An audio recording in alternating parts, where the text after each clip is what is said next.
చిన్నవరా అందరి ముందు బీచ్ లో మోట్లు ఉంచినావు లేదా అందరి ముందు? ఏంది ఏం మాట్లాడుతున్నావు నువ్వు? నాకు అన్నీ గుర్తుంటాయి, అన్నీ వివేక్. గుర్తున్నాయి నాకు. నువ్వెవడివి? ఎవ్వడ్రా నువ్వు? డైరెక్టర్. నేను యాక్టర్ రా. ఆఫ్టర్ ఆల్ రా నేను పప్పెట్. నువ్వేం చెప్తా నేను చేస్తా. అర్థమైందా నీకు? మళ్ళీ ఇట్లా అన్నా నాకు నువ్వు యు రిమెంబర్ ఇట్ వివేక్.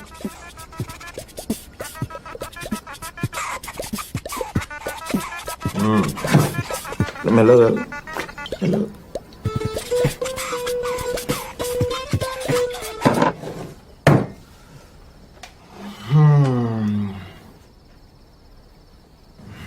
అవుతున్నాయిందిరా.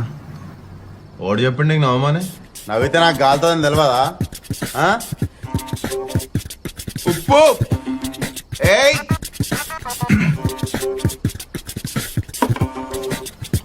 ఆరామ్.